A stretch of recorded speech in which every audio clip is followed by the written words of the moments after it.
அக்னி நட்சத்திரம் எப்படி குழு குழு குழு குழுன்னு இருக்கு பார்த்தீங்களா?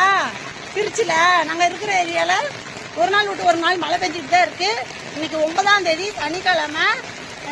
மணி 12 மணி இருக்கும். இங்கே பாருங்க 12 மணி காலையில் ஒரு 11 மணிலேருந்து பேஞ்சிட்டு தான் இருக்கு. 1 மணி நேரமாக நல்லா சூப்பராக மழை பெஞ்சிட்டு இருக்கு. அக்னி நட்சத்திரம் எப்படி குழு குழு குழுன்னு இருக்கு.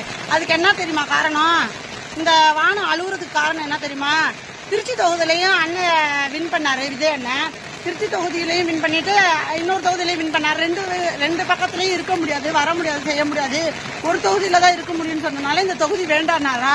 அந்த ஆதங்கத்தில் மக்கள் அழுதுகிட்டு இருந்தோம். மக்கள் அழுகையும் வானமும் அழுகுது பாருங்க.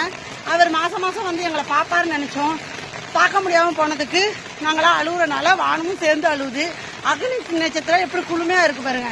எங்க அண்ணன் வரமாட்டேன்னு சொன்னனால தான் இந்த திருச்சியில் மழை பெஞ்சு அழுது காட்டுது.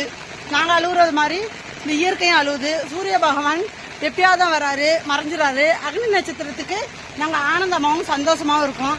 அது மாதிரி உங்கள் ஊரில் யார் யார் ஊரில் மழை பெய்யுதுன்னு தெரில. ஆனால் நாங்கள் இருக்கிற ஏரியாவில் பெஞ்சிட்டு தான் இருக்குது. தஞ்சாவூரில் கேட்டால் மழையே இல்லைம்மா அப்படின்னு எங்கள் அக்கா தங்கச்சி அம்மாலாம் சொல்கிறாங்க. ஆனால் திருச்சியில் மழை பெஞ்சிக்கிட்டு தான் இருக்குது. 2 நாளைக்கு முன்னாடியும் புயல் மழை அப்படி அடிச்சிச்சு. இன்றைக்கும் மழை பெய்யுது. அதனால் அக்னி நட்சத்திரம் இந்த வருஷம் ஹாப்பியாக போயிட்டுருக்கு. நீங்களும் எப்படி ஹாப்பியாக இருக்கிறீங்களா என்னன்னு தெரியல. மழை பெஞ்சு இருந்தாலும் எங்களுக்கு ஒரே ஒரு சந்தோஷம் இருந்தாலும் ஒரே ஒரு வருத்தம். திருச்சி தொகுதி கிழக்கில் அண்ணன் நின்று வேண்டான்னு சொல்லிட்டாரு. அதனால தான் எங்களுக்கு வருத்தம். அந்த வருத்தத்தை தான் வெளிக்காட்டுது இயற்கையும் நாங்களும். ஓகே பாரு, பாய் மக்களே.